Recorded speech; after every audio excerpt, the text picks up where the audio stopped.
ಯೋಗ ಅಂತಕ್ಕಂಥ ಪದವು ಸಂಸ್ಕೃತ ಪದದ ಯುಜ್ ಎಂಬ ಪದದಿಂದ ಬಂದಿದೆ ಅಂತ ನೀವು ಆಲ್ರೆಡಿ 8 ಮತ್ತು 9ನೇ ತರಗತಿ ತಿಳ್ಕೊಂಡಿದ್ದೀರಾ, ಹೌದಾ?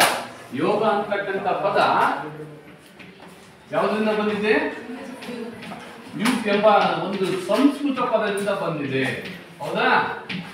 ಈ ಯುಜ್ ಅಂತಕ್ಕಂಥದ್ದು ಏನು? ಯುಜ್ ಅಂತಕ್ಕಂಥದ್ದು ಸಂಸ್ಕೃತ ಪದ ಅಂತಂದ್ರೆ ಕೂಡಿಸು, ವಂದಿಸು, ಸೇರಿಸು, ಸಂಯೋಜಿಸು ಅಂತಕ್ಕಂಥ ನಾನಾ ಅರ್ಥಗಳನ್ನು ಕೊಡ್ತದೆ. ಇದು ಏನನ್ನ ಕೂಡಿಸ್ಬೇಕು, ಏನನ್ನ ಹೊಂದಿಸ್ಬೇಕು, ಏನನ್ನ ಸೇರಿಸಬೇಕು? ಆತ್ಮದ ಜೊತೆಗೆ ಪರಮಾತ್ಮನನ್ನ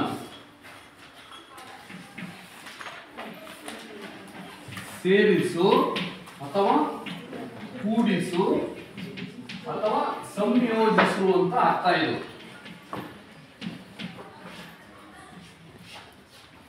ಯುಜ್ ಅಂತ ಅಂದ್ರೆ ಯೋಗ ಅಂತಕ್ಕಂಥದ್ದು ಯುಜ್ ಎಂಬ ಪದದಿಂದ, ಸಂಸ್ಕೃತದ ಯುಜ್ ಎಂಬ ಪದದಿಂದ ಬಂದಿದೆ. ಈ ಯುಜ್ ಅಂದ್ರೆ ಸೇರಿಸು, ಕೂಡಿಸು, ಸಂಯೋಜಿಸು. ಏನು? ನಮ್ಮ ದೇಹದಲ್ಲಿರ್ತಕ್ಕಂಥ ಆತ್ಮವನ್ನ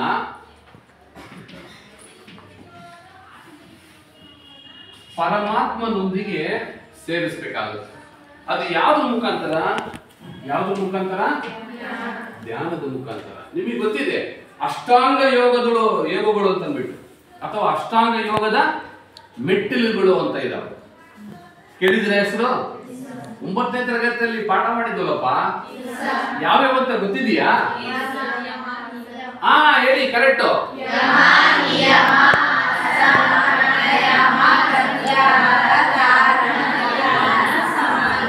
ಒಬ್ಬರು ನಿಂತ್ಕೊಂಡು ಹೇಳ್ಬಿಡಿ ಕರೆಕ್ಟ್. ಯಾರು ಕರೆಕ್ಟ್ ನಿಂತ್ಕೊಂಡು ಹೇಳ್ಬಿಡಿ. ಕರೆಕ್ಟ್ ನೀವೇ. ಯಮ, ನಿಯಮ, ಆಸನ, ಪ್ರಾಣಾಯಾಮ, ಪ್ರತ್ಯಾಹಾರ, ಧಾರಣ, ಧ್ಯಾನ, ಸಮಾಧಿ. Yes, good. ನಿಯಮ, ಆಸನ, ಪ್ರಾಣಾಯಾಮ, ಪ್ರತ್ಯಾಹಾರ, ಧಾರಣ, ಧ್ಯಾನ, ಸಮಾಧಿ. ಗುಡ್. ಇವು ಪತಂಜಲಿಯವರ ಅಷ್ಟಾಂಗ ಯೋಗದ ಮೆಟ್ಟಿಲುಗಳು. ಅದರಲ್ಲಿ ಬರ್ತಕ್ಕಂಥ ಈ ಧ್ಯಾನ 7ನೇ. ಧ್ಯಾನ ಮಾಡಿದಿರಲ್ಲ? ಮಾಡ್ತಿರಲ್ಲ? ಈ ಧ್ಯಾನ ಅಷ್ಟಾಂಗ ಯೋಗದಲ್ಲಿ ಬರ್ತಕ್ಕಂಥ 8ನೇ ಮೆಟ್ಟಿಲೇ ಧ್ಯಾನ. ಈ ಧ್ಯಾನದ ಬಗ್ಗೆ ನಿಮಗೆ ಈ ಒಂದು ಅಧ್ಯಾಯದಲ್ಲಿ ಪೇಜ್ ನಂಬರ್ 36 ಅಧ್ಯಾಯ 9 ಈ ಒಂದು ಧ್ಯಾನದಲ್ಲಿ ಧ್ಯಾನದ ಅರ್ಥ ಮತ್ತು ಧ್ಯಾನದ ಕ್ರಿಯೆ ಹೇಗೆ ಮಾಡಬೇಕು, ಏಕಾಗ್ರತೆ ಪಡೆಯತಕ್ಕಂಥದ್ದು ಹೇಗೆ, ಪ್ರಯೋಜನಗಳಂತಕ್ಕಂಥದ್ದನ್ನ ಕೊಟ್ಟಿದ್ದಾರೆ. ತುಂಬಾ ಚೆನ್ನಾಗಿ ಕೊಟ್ಟಿದ್ದಾರೆ. ಸರ್ ನೀವು ಹೇಳ್ಬೋದು, ಸರ್ ಓದಿದ್ದು ಬೆಳಿಗ್ಗೆ ಕೇಳಿದ್ರೆ ನನಗೆ ಹೇಳಕ್ ಬರಲ್ಲ ಸರ್, ರಾತ್ರಿ ಓದಿದ್ದು ಅಥವಾ ಕೇಳಿದ್ದು ನೆಕ್ಸ್ಟ್ ಅಲ್ಲೇ ಮರು ಅಂತಕ್ಕಂಥದ್ದು ಹೋಗುತ್ತೆ. ಯಾಕೆ? ಅದಕ್ಕೆಲ್ಲದಕ್ಕೂ ಉತ್ತರ ಈ ಧ್ಯಾನದಲ್ಲಿ, ಯೋಗಾಸನದಲ್ಲಿ. ಒಂದು, ಮಾನಸಿಕ ಸ್ಥಿಮಿತವಲ್ಲದ ಮನುಷ್ಯ ಇಂದು ಹಲವಾರು ಒತ್ತಡಗಳಿಗೆ ಸಿಲುಕಿ ವಿವಿಧ ರೀತಿಯ ರೋಗಗಳಿಂದ ನರಳುತ್ತಿದ್ದಾನೆ. ಸರಿ ಇಲ್ಲದ ಜೀವನ ಶೈಲಿ, ಸ್ಥಿಮಿತವಿಲ್ಲದ ಮನಸ್ಸು ಇದಕ್ಕೆ ಕಾರಣ. ಸರಿ ಇಲ್ಲದ ಜೀವನ ಶೈಲಿ ಅಂದ್ರೆ ಜೀವನ ಶೈಲಿಯನ್ನ ಬದಲಾವಣೆ ಮಾಡ್ಕೋಬೇಕು. ಅವನು ತನ್ನ ದಿನನಿತ್ಯದ ಚಟುವಟಿಕೆಗಳನ್ನ ಬದಲಾವಣೆ ಮಾಡ್ಕೋಬೇಕು. ಮತ್ತೆ ಸ್ಥಿಮಿತವಲ್ಲದಂತ ಮನಸ್ಸು ಚಂಚಲ. ಗಾಳಿ ಬೆಳಕಿಗಿಂತ ಫಾಸ್ಟ್ ಆಗಿ ಹೋಗುತ್ತೆ. ಇಲ್ಲಿ ಕೂತಿದ್ದೀರಾ, ನಿಮ್ಮ ಮನಸ್ಸು ಎಲ್ಲಿ ಬೇಕಾದ್ರೂ ಹೋಗ್ಬೋದು. ಅಡಿಗೆ ಮನೆಗೆ ಹೋಗ್ಬೋದು, ಸಿರಿಗೆರೆಗೆ ಹೋಗ್ಬೋದು, ಎಲ್ಲಿ ಬೇಕಾದ್ರೂ ಹೋಗ್ಬೋದು. ತಕ್ಷಣ ಅಂತಹ ಒಂದು ಚಂಚಲವಾದ ಮನಸ್ಸನ್ನ ಹಿಡಿದಿಡ್ಕೊಳ್ಳೋದು ಈ ಧ್ಯಾನದಿಂದ ಮಾತ್ರ ಸಾಧ್ಯ ಅಂತ ಹೇಳ್ತಾರೆ. ಪತಂಜಲಿ ಮಹರ್ಷಿ ಅವರು ಅಷ್ಟಾಂಗ ಯೋಗದ ಪಿತಾಮಹರು. ಹೋದ್ರೆ ಯೋಗದ ಪಿತಾಮಹರು ಅವರೇ. ಯಾರು? ಪತಂಜಲಿ ಮಹರ್ಷಿ ಅವರು. ಈ ಅಷ್ಟಾಂಗ ಯೋಗದಲ್ಲಿ ಧ್ಯಾನವು ಮುಖ್ಯವಾದ ಅಂಗ ಅಂತ ಅಂದ್ಬಿಟ್ಟು ಹೇಳಿದ್ದಾರೆ. ಇಂತಹ ಒಂದು ಧ್ಯಾನದ ಅಭ್ಯಾಸದಿಂದ ಈಗಿರ್ತಕ್ಕಂಥ ನಮ್ಮ ಸರಿ ಇಲ್ಲದ ಜೀವನ ಶೈಲಿ, ಸ್ಥಿಮಿತವಲ್ಲದ ಮನಸ್ಸನ್ನ, ಸಮಸ್ಯೆಗಳನ್ನ ಬಗೆಹರಿಸಿಕೊಳ್ಳಬಹುದು ಅಂತ ಅಂದ್ಬಿಟ್ಟು ಹೇಳ್ತಾರೆ. ಹಾಗೆ ವಿದ್ಯಾರ್ಥಿಗಳಿಗೆ ಅಧ್ಯಯನ ವಿಧಾನದಲ್ಲಿ ಮನಸ್ಸಿನ ಏಕಾಗ್ರತೆಯನ್ನು ಪಡೆಯಲು ಧ್ಯಾನ ಅಂತಕ್ಕಂಥದ್ದು ಪೂರಕವಾಗಿದೆ. ನಿಮ್ಮ ಏಕಾಗ್ರತೆಯನ್ನು ಹೆಚ್ಚಿಸಿಕೊಳ್ಳಲಿಕ್ಕೆ, ನೆನಪಿನ ಶಕ್ತಿ ಶಕ್ತಿಯನ್ನು ಹೆಚ್ಚಿಸಿಕೊಳ್ಳಿಕ್ಕೆ ಈ ಧ್ಯಾನ ಅಂತಕ್ಕಂಥದ್ದು ಪೂರಕವಾಗಿದೆ ನಿಮಗೆ. ಏನಪ್ಪ ಹಾಗಾದ್ರೆ ಧ್ಯಾನ ಅಂದ್ರೆ ಮನಸ್ಸನ್ನ ಚಂಚಲತೆಯಿಂದ ಬಿಡುಗಡೆಗೊಳಿಸಿ ಒಂದು ವಸ್ತು ಅಥವಾ ವಿಷಯದ ಮೇಲೆ ಏಕಾಗ್ರತೆಗೊಳಿಸುವುದೇ ಧ್ಯಾನ. ಮನಸ್ಸನ್ನ ಒಂದು ಏನು ಸ್ಥಿಮಿತದಲ್ಲಿರ್ತಕ್ಕಂಥ ಒಂದು ಮನಸ್ಸನ್ನ ಚಂಚಲತೆಯನ್ನು ಬಿಡುಗಡೆಗೊಳಿಸಿ ಬಿಟ್ಟು ಒಂದು ವಸ್ತು ಅಥವಾ ಒಂದು ವಿಷಯದ ಮೇಲೆ ಏಕಾಗ್ರತೆಗೊಳಿಸುವುದೇ ಧ್ಯಾನ. ಅಂದ್ರೆ ಇಂಟ್ರೆಸ್ಟ್ ಅನ್ನ ಕೊಟ್ಟು ನೀವು ಒಂದು ವಸ್ತು ಬಗ್ಗೆ ನೋಡ್ತಾ ಇದ್ರಪ್ಪ ಅಂತಂದ್ರೆ ಎಷ್ಟು ಇಂಟ್ರೆಸ್ಟ್ ಅಂತಂದ್ರೆ ನೀವು ನೋಡಿರ್ಬೋದು,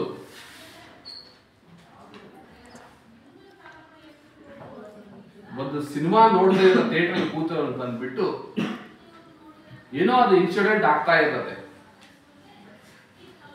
ಅದನ್ನ ಎಷ್ಟು ಇಂಟ್ರೆಸ್ಟ್ ನೋಡ್ತಾರ, ಪಕ್ಕ ಕಾಲಡೆಲ್ಲ ಆಗ್ಬೋದು ಸುಮಾರು, ಹೌದಲ್ಲ? ಅಂತಹ ಒಂದು ಕ್ಯೂರಿಯಾಸಿಟಿ. ಅದೇ ರೀತಿ ವಸ್ತುವಿನ ಮೇಲೂ ಸೊಗತೆ ಇರಬೇಕು. ನಾನು ಏನು ಓದ್ತಾ ಇದ್ದೀನಿ, ಯಾವುದ್ರ ವಿಷಯದ ಗಮನ ಇರಬೇಕು. ಆ ವಸ್ತು ಅಥವಾ ವಿಷಯದ ಮೇಲೆ ಏಕಾಗ್ರತೆಗೊಳಿಸ್ತಕ್ಕಂಥದ್ದೇ ಧ್ಯಾನ.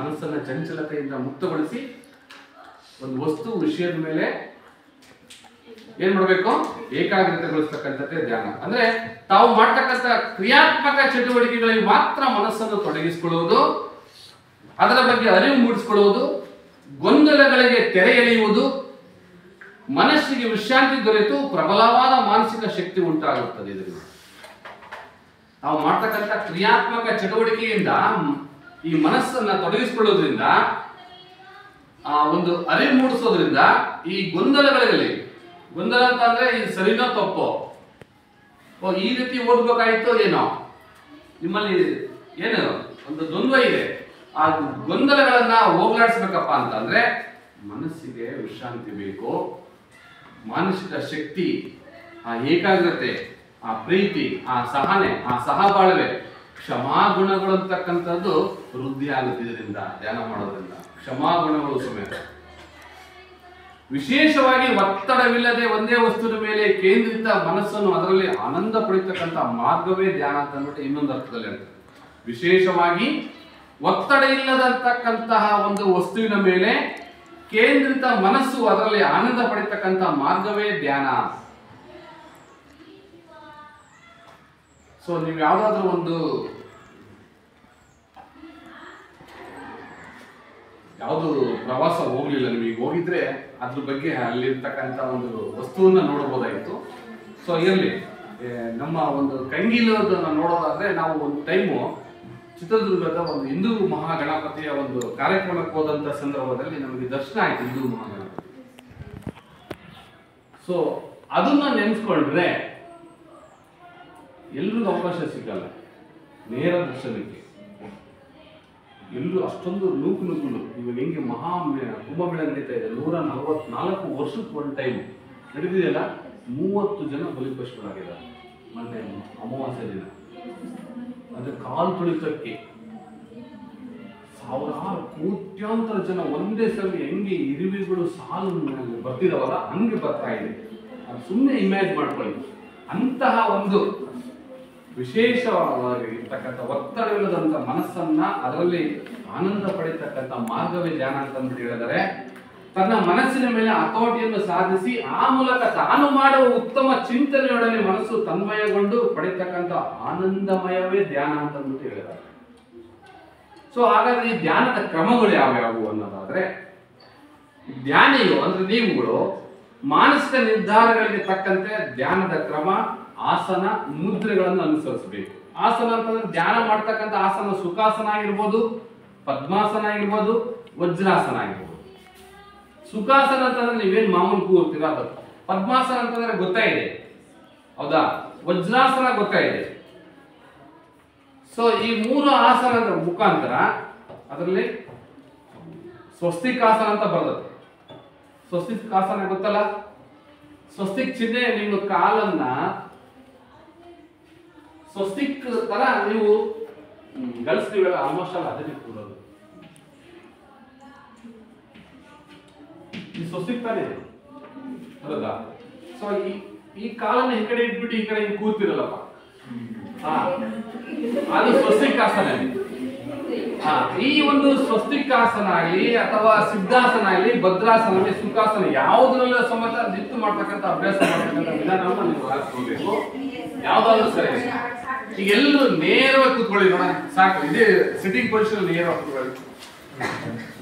ಬೆನ್ನು ನೇರ ಇರ್ಬೇಕು. ಮುದ್ರೆ ನಿಮಗೆ ಗೊತ್ತಿದೆ. ಸೊ ಯಾವ್ಯಾವ ಮುದ್ರೆ ಇದಾವೆ? ಚಿನ್ ಮುದ್ರೆ ಗೊತ್ತಿದೆ, ಹೌದಾ? ಇದ್ಯಾವ ಮುದ್ರೆ? ಚಿನ್ಮಯ ಮುದ್ರೆ, ಹೌದಾ? ಈ ಹೆಬ್ಬೆರಳನ್ನ ಒಳ ಹಾಕೊಂಡು ನಮ್ಮ ನಾಭಿ ಹತ್ರ ಇಟ್ಕೊಂಡ್ರೆ ಯಾವ ಮುದ್ರೆ ಇದು? ಬ್ರಹ್ಮ ಮುದ್ರೆ, ಹೌದಾ? ಸೊ ಯಾವ್ದಾದ್ರು ಒಂದು ಮುದ್ರೆಯಲ್ಲಿ ಚಿನ್ ಮುದ್ರೆನಾದ್ರೂ ಇಟ್ಕೊಳ್ಳಿ, ಚಿನ್ಮಯ ಮುದ್ರೆ ಆದ್ರೆ ಬ್ರಹ್ಮ ಮುದ್ರೆ ಆಗಿಟ್ಕೊಳ್ಳಿ. ಕಣ್ಣು ಮುಚ್ಕೊಂಡು 2 ನಿಮಿಷ ಕೂತ್ಕೊಳ್ಳಿ ನೋಡೋಣ. ಒಂದು ಉಸಿರಾಟದಲ್ಲಿ ಕ್ರಮ ಇದೆ. ಮನಸ್ಸಿದ್ದ ಸಿದ್ಧನಾಗು.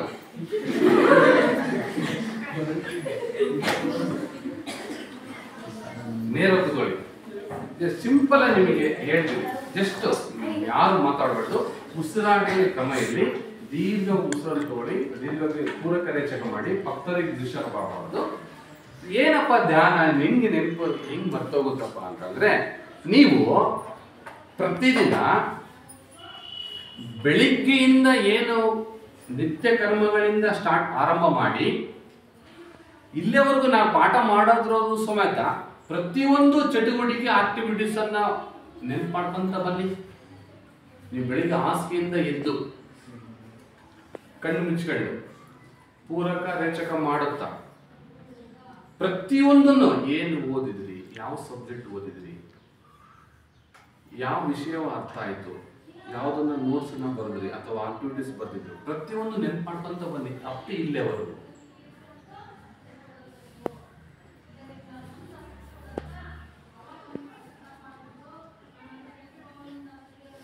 ಈ ಒಂದು ಧ್ಯಾನ ಕ್ರಿಯೆಯಲ್ಲಿ ಸೊಂಟ, ಬೆನ್ನು, ಕುತ್ತಿಗೆ ನೇರವಾಗಿರಬೇಕು.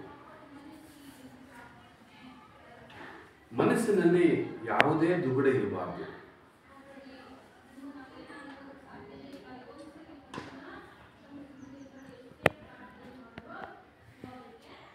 ದೃಢ ಮನಸ್ಸಿನಿಂದ ನೀವು ಪ್ರತಿಯೊಂದು ನೆನಪು ಮಾಡ್ಕೊಂತ ಬನ್ನಿ. ಇದೇ ಚಿನ್ಮುದ್ರೆಯಲ್ಲಿ ಇಟ್ಕೊಂಡು ಅಥವಾ ಬ್ರಹ್ಮ ಮುದ್ರೆ ಅಥವಾ ಚಿನ್ಮಯ ಮುದ್ರೆ,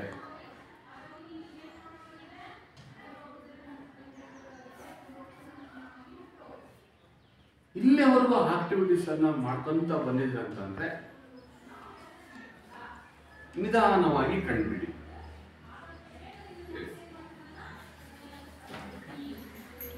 ಇದನ್ನ ನೆನ್ಪಾಯ್ತಲ್ಲ, ಪ್ರತಿಯೊಂದು ಎಲ್ಲ ಓದಿದ್ದು, ಬರ್ಕೊಂಡಿದ್ದು, ಅಥವಾ ಏನು ಊಟ ಮಾಡ್ಬೋದು, ಅಥವಾ ಏನು ಯಾರ ಜೊತೆ ಬಂದು ಅಥವಾ ಯಾವ ವೆಹಿಕಲ್ ಬಂದು ಪ್ರತಿಯೊಂದು ನೆನ್ಪಾಡ್ಕೊಂತ ಬಂದ್ರಲ್ಲ, ಇದನ್ನ ನೀವು ಒಂದು ಟಿಪ್ಸ್ ನೆನ್ಪಿಡ್ಕೋಬೇಕಪ್ಪ ಅಂತಂದ್ರೆ, ಸಂಜೆ ಮಲಗ್ತಿರಲ್ಲ, ಹಾಸಿಗೆಯಿಂದ ಮಲಗ್ತಿರಲ್ಲ, ಜಸ್ಟ್ ಒಂದು 5 ರಿಂದ 10 ನಿಮಿಷ ಅದೇ ರೀತಿ ಕಣ್ಣು ಮುಚ್ಕೊಂಡು ಬೆಳಗಿಂದ ಯಾವ್ಯಾವ ಫಸ್ಟ್ ಪೀರಿಯಡ್ ಯಾರು ಸರ್ಗಳು ಕ್ಲಾಸ್ ತಗೊಂಡು ಅಥವಾ ಟೀಚರ್ಸ್ ಯಾರು ತಗೊಂಡ್ರು, ನಾನು ಏನು ಓದಿದೆ, ನಾನು ಏನು ಅರ್ಥ ಮಾಡ್ಕೊಂಡೆ, ಇವತ್ತು ಯಾವ ನೋಟ್ಸ್ ಬರ್ದೆ ಅಥವಾ ಯಾವ್ದು ಆಕ್ಟಿವಿಟೀಸ್ ಬರ್ದೆ, ನಾಳೆ ಪರೀಕ್ಷೆ ಯಾವ್ದಿದೆ ಪ್ರಿಪೇರ್ಡ್ ಅಥವಾ ಯಾವ್ದು ಓದಬೇಕು, ಅದನ್ನ ಪ್ರತಿಯೊಂದು ಒಟ್ಟು ಬೆಳಗಿಂದ ಸಂಜೆವರೆಗೂ ನಿಮ್ಮ ಹಾಸಿಗೆ ಮೇಲೆ ಮಲಗ್ಕೊಂಡೇ ಕಣ್ಣು ಮುಚ್ಕೊಂಡು ಅದನ್ನ ರೀಕಾಲ್ ಮಾಡ್ಕೊಂತ ಬನ್ನಿ. ಕ್ಯಾಸೆಟ್ ರೀಕಾಲ್ ಆಗುತ್ತೆ. ಅವನ್ ನೆನಪು ಖಂಡಿತ ಒಂದಿನದಲ್ಲ, ಇದು ಎವ್ರಿ ಡೇ ಈ ಕೆಲಸ ಆಗಬೇಕು. ಪರೀಕ್ಷೆ ಮುಗಿಯುವವರೆಗೂ ಸಮೇತ ಯಾಕೆ ಮರ್ತೋಗುತ್ತೆ ಅದನ್ನೇ ಹೇಳ್ತಾರೆ. ಒಂದೊಂದೇ ಪಾಯಿಂಟ್ ಹೇಳ್ತಾರೆ ನೋಡಿ. ಧ್ಯಾನದಲ್ಲಿ ಮುಖ್ಯವಾಗಿ ಅನುಸರಿಸತಕ್ಕಂತಹ ಕ್ರಮಗಳು, ಧ್ಯಾನ ಕ್ರಿಯೆಯಲ್ಲಿ ಸೊಂಟ, ಬೆನ್ನು, ಕುತ್ತಿಗೆ ನೇರವಾಗಿರಬೇಕು. ಮನಸ್ಸಿನಲ್ಲಿ ಮೂಡುವ ಹಲವಾರು ವಿಚಾರಗಳನ್ನು ಸರಿಸುತ್ತಾ ಅವಶ್ಯಕ ಇದ್ರೆ ಅಥವಾ ಅನುಕೂಲಕರವಾದಂತಹ ಅಂಶ ಇದ್ರೆ ಮಾತ್ರ ಆ ವಿಷಯವನ್ನು ಆಯ್ದುಕೊಳ್ಳಬೇಕು ಮತ್ತು ಅದರ ಮೇಲೆ ಮನಸ್ಸನ್ನು ಏಕಾಗ್ರತೆಗೊಳಿಸಬೇಕು. ಒಳ್ಳೆ ಅಂಶ ಆದ್ರೆ ಅವನ್ನ ಇಟ್ಕೋಬೇಕು, ಅರ್ಥ ಅವನ್ನ ಅನುಸರಿಸಬೇಕು. ಜೊತೆಗೆ ಯಾವುದೇ ವಿಚಾರವನ್ನ ಸಾವಧಾನದಿಂದ ಅರಿಯಬೇಕು. ಧ್ಯಾನ ಆನಂದದಿಂದ ಅನುಭವದೊಂದಿಗೆ ಸೂಕ್ತ ಸ್ಥಿತಿಯಲ್ಲಿ ಪಡೆಯಬೇಕು. ದೃಢ ಸಂಕಲ್ಪದೊಡನೆ ಅಭ್ಯಾಸ ಮಾಡಬೇಕು. ಸಂಕಲ್ಪ ಮಾಡಬೇಕು, ನಾನು ಬೆಳಿಗ್ಗೆ 5 ಗಂಟೆಗೆ ಎಷ್ಟು ಬರ್ತಾರಲ್ಲ 5 ಗಂಟೆಗೆ ಎದ್ದು ಬಿಡಬೇಕು. ಈ ರೀತಿ ಆಂತರಿಕ ದೃಢತೆಯನ್ನು ಕಾಯ್ದುಕೊಂಡು ಮನಸ್ಸಿನ ವಿಷಯ ಅಥವಾ ವಸ್ತುವಿನ ಮೇಲೆ ಏಕಾಗ್ರತೆಗೊಳಿಸುವುದೇ ಆಳವಾದ ಧ್ಯಾನ. ಈ ಅಂಶಗಳನ್ನು ನೀವು ಅನುಸರಿಸಿದ್ದೆ ಆದ್ರೆ ನೀವು ನೆನಪನ್ನ ಇಟ್ಕೋಬಹುದು. ಯಾವ ಸಬ್ಜೆಕ್ಟ್ ಆದ್ರೂ ಸರಿನೇ, ಯಾವ ಪ್ರಮೇಯಗಳಾದ್ರೂ ಸರಿನೇ, ಯಾವ ಸಬ್ಜೆಕ್ಟ್ ಆದ್ರೂ, ಗಣಿತ ಆಗಲಿ, ಇಂಗ್ಲಿಷ್ ಆಗಲಿ, ಕನ್ನಡ ಗ್ರಾಮರ್ ಆಗಲಿ, ಅರ್ಥ ಯಾವುದು ಸಮೇತ ಚೇಂಜ್ ಆಗಲ್ಲ. ಈಗೇನ್ ಗ್ರಾಮರ್ ಕಲಿತಿದ್ರಲ್ಲ ಕನ್ನಡ, ಪ್ರತಿಯೊಂದು ಕನ್ನಡ ಸಂಧಿಗಳಾಗಿರ್ಲಿ, ಆಗಮ ಸಂಧಿ, ಆದೇಶ ಸಂಧಿಗಳಾಗಿರ್ಲಿ, ವ್ಯಂಜನ ಸಂಧಿಗಳಾಗಿರ್ಲಿ, ಅವೇ ಸಂಧಿನೇ ಮುಂದೆ ಬರ್ತಕ್ಕಂಥವು. ಯಮತ ರಾಜಬಾನ ಸಲಗಂ ಸೂತ್ರನೇ ಡಿಗ್ರಿ ಒಳಗೂ ಬರ್ತಕ್ಕಂಥದ್ದು. ಇವತ್ತು ಜನವರಿ 31. ಏನು ವಿಶೇಷ? ಕರ್ನಾಟಕದಲ್ಲಿ ಎಷ್ಟು ಜನ ಜ್ಞಾನಪೀಠ ಪ್ರಶಸ್ತಿ ಪುರಸ್ಕೃತರು? 8 ಜನ, ಹೌದಲ್ಲ? ಅದರಲ್ಲಿ ಒಬ್ಬರದು ವರಕವಿ ಯಾರು? ಅಂಬಿಕಾತನಯ ದತ್ತ ಯಾರು? ದಾರಬೇಂದ್ರ. ದತ್ತಾತ್ರೇಯ ರಾಮಚಂದ್ರ ಬೇಂದ್ರೆಯವರ 129ನೇ ಹುಟ್ಟಿದ ದಿನ ಇವತ್ತು. ಡಿಸೆಂಬರ್ 31, ಜನವರಿ 31, 1896ರಲ್ಲಿ ಜನಿಸಿದಂತ ಮಹಾನ್ ಕವಿ. ಹೇಳ್ತೀರಲ್ಲ, ಸರಸವೇ ವಿರಸವೇ ಸಮರಸವೇ ಅದನ್ನ ಹೇಳ್ತಾರೆ ಪುಣ್ಯಾತ್ಮ, ಬೇರೆ ಯಾರು ಅಲ್ಲ, ಅಂತ ಒಂದು ದಿನ ನೀವು ಕೇಳ್ತಾ ಇದ್ದೀರ. ಪ್ರತಿದಿನನೂ ಇರ್ತದೆ, ಅದನ್ನು ನೀವು ಕಲಿಬೇಕಷ್ಟೇ. ಏನು ಇವತ್ತು ದಿನ ವಿಶೇಷ. ಸೊ ಹೀಗೆ ಓಕೆ, ಇದರಿಂದ ಏನ್ ಸರ್ ಉಪಯೋಗ? ಈ ಧ್ಯಾನದಿಂದ ಏನಪ್ಪಾ ಅಂತಂದ್ರೆ, ನಂಬರ್ 1 ಮಾನಸಿಕ ಏಕಾಗ್ರತೆಯನ್ನು ಹೆಚ್ಚುತ್ತದೆ. ಮನಸ್ಸು ನಿರಾಳವಾಗಿ ಸಹಕಾರವನ್ನು ಕೊಡ್ತದೆ ನಿಮ್ಮ ದೇಹಕ್ಕೆ. ಯಾಕಂದ್ರೆ ಇಂಟರ್ನಲ್ ಆರ್ಗನ್ಸ್, ನಮ್ಮಲ್ಲಿ ಎಕ್ಸ್ಟರ್ನಲ್ ಆರ್ಗನ್ಸ್ ಬೇರೆ, ಇಂಟರ್ನಲ್ ಆರ್ಗನ್ಸ್ ಬೇರೆ ಇದೆ. ಆರ್ಗನ್ಸ್ ಅಂದ್ರೆ ಗೊತ್ತಲ್ಲ, ಅಂಗಾಂಗಗಳು. ಬಾಹ್ಯವಾಗಿರ್ತಕ್ಕಂಥವು ಕೈ, ಕಾಲು, ಕಣ್ಣು, ಕಿವಿ, ಇವೆಲ್ಲ, ಮೂಗು, ಅವೆಲ್ಲ ಗೊತ್ತಾಗ್ತಿದೆ ನಿಮಗೆ ನೋಡಲಿಕ್ಕೆ. ಬಾಹ್ಯ ಅಂತರ, ಇದು ಬಾಹ್ಯವಾಗಿ ಕಾಣ್ತಕ್ಕಂಥವು. ಇಂಟರ್ನಲ್ ಆರ್ಗನ್ಸ್ ಅಂತಂದ್ರೆ ಮೆದುಳು, ಹೃದಯ, ಕಿಡ್ನಿ, ಲಿವರ್, ಯಕೃತ್, ಇವೆಲ್ಲ ಕೆಲಸ ಮಾಡ್ಬೇಕಪ್ಪ ಅಂತಂದ್ರೆ ಒಳಗೆ ಚೆನ್ನಾಗೇ ಕೆಲಸ ಮಾಡ್ತಾ ಇರಬೇಕು. ಉಷಾ ಮತ್ತೆ ರುಕ್ಸಾನ ಅವನು ಇಂಟರ್ನಲ್ ಆರ್ಗನ್ಸ್ ಅಂತ ಹೇಳ್ತೀವಮ್ಮ. ಶರೀರ ಮತ್ತು ಮನಸ್ಸು ಚೈತನ್ಯ ಅಥವಾ ಉಲ್ಲಾಸ ಪೂರ್ಣವಾಗಲು ಸಹಕಾರ ಕೊಡ್ತದೆ ಇದು ಧ್ಯಾನ. ಉಸಿರಾಟದ ಕ್ರಿಯೆ ಮೇಲೆ ಬಹಳ ನಿಯಂತ್ರಣ ಇರಬೇಕು. ನೋಡಿ, ಆಮೆ ಸೊ ವರ್ಷಕ್ಕೆ ಒಂದು ಟೈಮು ನೀರಿಂದ ಮೇಲೆ ಬರೋದ್ರಿಂದ ತಿಂಗಳಿಗೆ ಒಂದು ಟೈಮು ನೀರಿಂದ ಮೇಲೆ ಬಂದ್ಬಿಟ್ಟು 12 ತಾಸು ಉಸಿರನ್ನ ತಗೊಂಡು ಆಮೇಲೆ ಮತ್ತೆ ನೀರೊಳಗೆ ಹೋಗುತ್ತೆ. ಅದರ ಆಯುಷ್ ಎಷ್ಟು? 100ರಿಂದ 150, 200 ವರ್ಷ ಬರುತ್ತೆ ಒಂದು ಆಮೆ. ಅದೇ ಈ ಶ್ವಾನ ಅಂದ್ರೆ ನಾಯಿ ನಾಲಿಗೆಯನ್ನ ಹೊರ ಚಾಚಿ ಬಾಯಿಂದ ಉಸಿರಾಡುತ್ತೆ. ಎಷ್ಟು ವರ್ಷ ಆಯಸ್ಸು ಅದ್ರದ್ದು?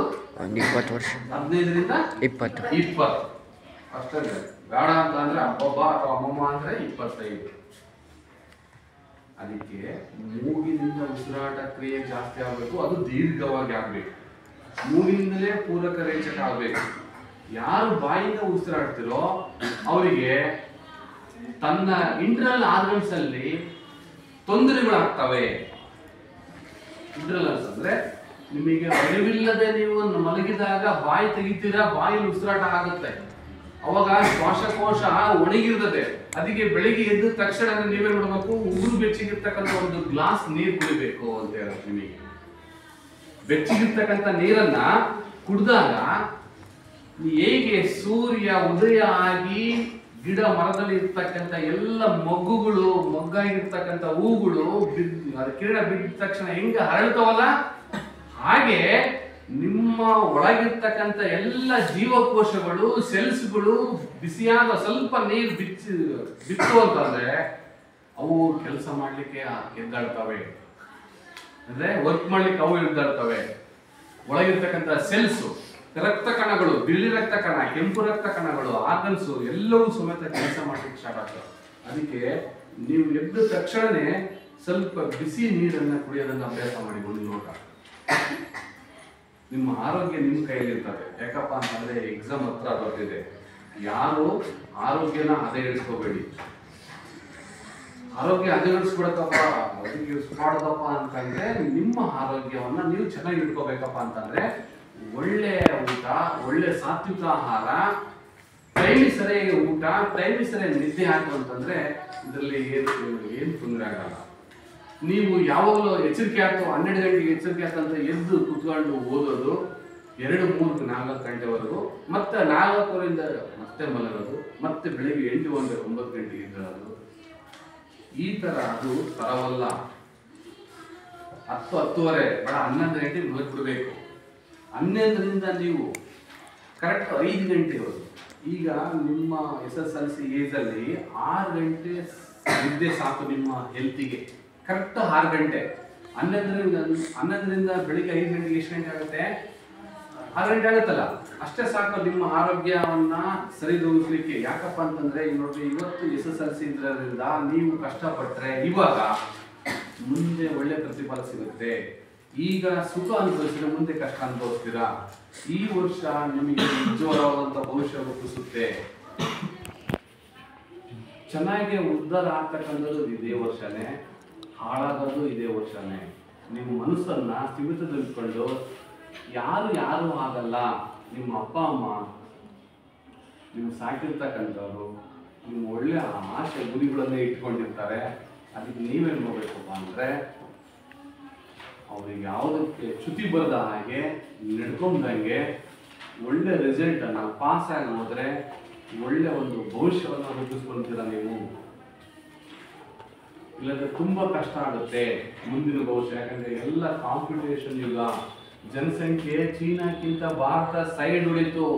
2021 ಅಂಕಿ ಸಂಖ್ಯೆ ಪ್ರಕಾರ ಚೀನಾ ಪ್ರಪಂಚದಲ್ಲಿ ನಂಬರ್ 1 ಸ್ಥಾನಕ್ಕೆ ಬರುತ್ತೆ. ಇಂಡಿಯಾ ಉದ್ಯೋಗದಲ್ಲಿ ತುಂಬಾ ಕಾಂಪಿಟೇಷನ್ ಇದೆ. ಹಾಗಾಗಿ ಸ್ವಲ್ಪ ಎಚ್ಚೆತ್ತುಕೊಂಡು ಇವತ್ತಿನಿಂದ ಕುತ್ಕೊಂಡ್ರು ಏನಾಗಲ್ಲ, ಎಲ್ಲ ಪಾಠ ಕೇಳಿರ್ತಕ್ಕಂಥದ್ದು. ಹಾಗಾಗಿ ಧ್ಯಾನದ ಮುಖಾಂತರ ಇದರಿಂದ ನೀವು ಪರಿವರ್ತನೆ ಆಗಿ ಕ್ರಿಯಾಶೀಲತೆ ಹೆಚ್ಚುತ್ತದೆ.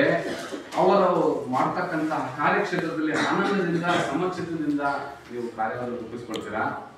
ಜೊತೆಗೆ ಒಂದು ಕಡೆ ಕುಳಿತುಕೊಳ್ಳುವ ಒಂದು ವಿಷಯವನ್ನು ಅರಿಯುವ ಪ್ರಯತ್ನ ಹಾಗೂ ಅಭ್ಯಾಸಗಳು ಅವರವರು ಮಾಡುವ ಧ್ಯಾನದ ಕ್ರಮಗಳಿಗೆ ಪೂರಕವಾಗುತ್ತೆ.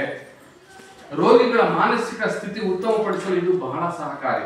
ಕೆಲವು ದೇಶಿ ವಿದೇಶಿ ಆರೋಗ್ಯ ಕೇಂದ್ರಗಳಲ್ಲಿ ಧ್ಯಾನವು ಅಭ್ಯಾಸ ಮಾಡತಕ್ಕಂಥ ಕ್ರಮ ನಡೆಯುತ್ತೆ. ನೀವು ನೋಡಿರ್ಬೋದು, ಮೊನ್ನೆ ಅಂತಾರಾಷ್ಟ್ರೀಯ ಯೋಗ ದಿನಾಚರಣೆ ಅಂತ ಮಾಡ್ತೀವಿ ನಾವು. ಯಾವಾಗ?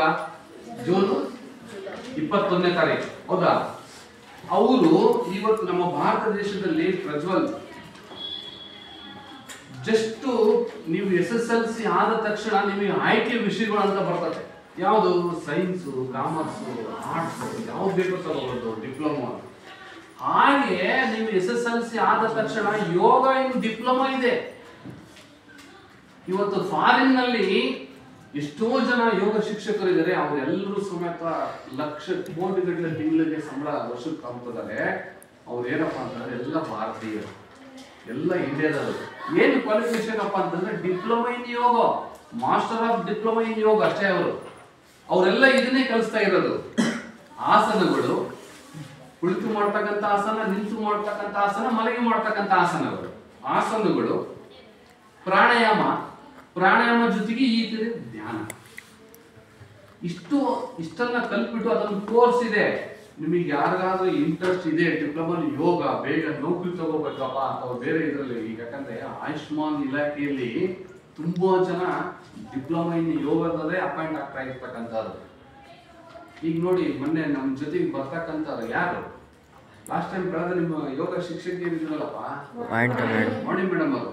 ಬೆಂಗಳೂರಲ್ಲಿ ತಗೊಂಡ್ಬಿಟ್ರು ಅವ್ರನ್ನ. ಇಲ್ಲಿಗಿಂತ ಸ್ಯಾಲರಿ ಜಾಸ್ತಿ ಅಂತ ಅಂದ್ಬಿಟ್ಟು ಅಲ್ಲಿ ಹೋಗ್ಬಿಟ್ಟು. ಹಾಗಾಗಿ ಅವ್ರು ಇನ್ನು ಡಿಪ್ಲೊಮಾ ಇನ್ ಯೋಗ ಮಾಡ್ಕೊಂಡು ಬಂದಿದ್ರು. BEd ಜೊತೆಗೆ ಯೋಗ ಡಿಪ್ಲೊಮಾ. ಹಾಗೆ ಕೋರ್ಸ್ ತುಂಬಾ ಇದೆ. ನಾನು ನಾಳೆ ಅಥವಾ ಮುಂದಿನ ಒಂದು ಇದರಲ್ಲಿ ನಮ್ಮಲ್ಲಿ SSLC ಆದ ತಕ್ಷಣನೇ ಏನೇನು ಕೋರ್ಸ್ ಇದೆ ಅಂತ ಒಂದು ಚಾರ್ಟ್ ಇದೆ. ಅದು ನಿಮಗೆ ಒಂದು ನೋಟಿಸ್ ಬೋರ್ಡಿಗೆ ಹಾಕ್ತೀರಿ. ಅದು ಮತ್ತೆ ಅದು ಇದಾಗಂಗಿಲ್ಲ, ನೋಡ್ಕೊಳ್ಳಿ. ಎಲ್ಲ ಇದೆ ಕೋರ್ಸ್. ಆರ್ಟ್ಸ್ ತಗೊಂಡ್ರೆ ಯಾವ್ದಾವ್ದಕ್ಕೆ ಹೋಗ್ಬೋದು, ಸೈನ್ಸ್ ತಗೊಂಡ್ರೆ ಯಾವ್ದಾವ್ದಕ್ಕೆ ಹೋಗ್ಬೋದು, PUC ಅಥವಾ SS ನಂತರ ಮತ್ತೆ ಕಾಮರ್ಸ್ ತಗೊಂಡು ಯಾವ್ದಕ್ಕೆ ಹೋಗ್ಬೋದು, ಮುಂದೆ ಯಾವ ನೌಕರಿ ಹೋಗ್ಬೋದು, ಅವೆಲ್ಲ ಒಂದು ಚಾರ್ಟ್ ಇದೆ ಮಕ್ಕಳ, ನಿಮಗೆ ತೋರಿಸ್ತೀನಿ ಅದನ್ನ. ಹಾಗಾಗಿ ಯೋಗ ಅಂತಕ್ಕಂಥದ್ದು ನಮ್ಮ ಆರೋಗ್ಯ ಕಾಪಾಡೋದ್ರ ಜೊತೆಗೆ ಎಷ್ಟೋ ಜನ ನೋಡಿರ್ಬೋದು ಕರೋನಾ ಟೈಮಲ್ಲಿ ಇಂಜೆಕ್ಷನ್ ಮಾತ್ರ ಕೆಲಸ ಮಾಡಲಿಲ್ಲ, ಜೀವ ಬದುಕಲಿಲ್ಲ. ಯೋಗ, ಈ ಧ್ಯಾನ, ಪ್ರಾಣಾಯಾಮ ಬದುಕಿಸ್ತು ಕರೋನಾ ಸಾವನ್ನ ಅಂದ್ರೆ ಮನುಷ್ಯರನ್ನ ಕರೋನಾ ಹೋಗಲಾಡಿಸಿದ್ದು. ಯೋಗದಿಂದ ಕರೋನಾ ನಾವು ಹೋಗಲಾಡಿಸಿದ್ವಿ. ಮನೆಯಲ್ಲೇ ನೋಡಿ ಮೋದಿ ಕರೆ ಕೊಟ್ಟಿರ್ತಾನೆ, ಮನೆಯಲ್ಲೇ ಸ್ಟೇ ಹೋಮ್, ಯೋಗ ಅಥವಾ ಪ್ರಾಣಾಯಾಮ ಅಥವಾ ಧ್ಯಾನ. ಅದರಿಂದ ನೀವು ಏನು ಮಾಡ್ಬೇಕಪ್ಪ ಅಂತಂದ್ರೆ ಅಟ್ಲೀಸ್ಟ್ ನಮ್ಮ ಆರೋಗ್ಯ ನಾವು ಚೆನ್ನಾಗಿರ್ಬೇಕಪ್ಪ ಅಂತಂದ್ರೆ ದಿನಕ್ಕೆ 1 ಟೈಮ್ ಆದ್ರೂ ಸೂರ್ಯ ನಮಸ್ಕಾರ ಮಾಡಿ. ದಿನಕ್ಕೆ 1 ಟೈಮ್ ಆದ್ರೂ ನಾ ಹೇಳಿದ್ನಲ್ಲ ಇದನ್ನ ಈ ರೀತಿ ಮನನ ಮಾಡ್ಕೊಂಬಂದ 5 ನಿಮಿಷ ಎಲ್ಲೋ ಕಳಿತಾರ ಟೈಮಿಂಗ್ಸ್. ಒಂದು 5 ನಿಮಿಷ ಕಣ್ಣು ಮುಚ್ಕೊಂಡು ಏನೇನು ಓದಿದೆ ಅಥವಾ ಏನೇನು ಬರ್ದಿವತ್ತು ಏನಾಯ್ತು ಅಂತ ಆಕ್ಟಿವಿಟೀಸು ಎಲ್ಲವೂ ಸ್ವಲ್ಪ ರೀಕಾಲ್ ಮಾಡಕ್ಕಾಗಲ್ಲ. ಇದೊಂದು ದೊಡ್ಡ ಏನು ಕೆಲಸ, ನಿಮ್ಮೊಂದು ಕೆಲಸನ ಇದೆ, ಜಸ್ಟ್ ರೀಕಾಲ್. ಹಾಗಾಗಿ ಲಾಸ್ಟ್ ಪಾಯಿಂಟ್, ಧ್ಯಾನಿಯು ದೇಹ ಮತ್ತು ಮನಸ್ಸಿನ ಲಘುತ್ವ, ಸ್ಥಿರತೆ ಹಾಗೂ ಸ್ಪಷ್ಟತೆ ಲಭ್ಯವಾಗುತ್ತದೆ. ಜೊತೆಗೆ ಕೋಪ, ದ್ವೇಷ ಭಾವನೆಗಳು ದೂರ ಆಗಿ ಧ್ಯಾನದಿಂದ ಪ್ರೀತಿ, ಸಹಬಾಳ್ವೆ, ಸಹನಾಶೀಲ ಗುಣಗಳು ಬೆಳೆಯುತ್ತವೆ ಅಂತ ಅಂದ್ಬಿಟ್ಟು ಹೇಳ್ತಾ ಈ ಒಂದು ಧ್ಯಾನವನ್ನ ಈ ಒಂದು ದಿನ ಅಧ್ಯಾಯವನ್ನ ಮುಕ್ತಾಯ ಮಾಡ್ತೀವಿ. ಅರ್ಥ ಆಯ್ತು ಅಂದ್ಕೊಂಡಿದ್ದೀನಿ. Thank you.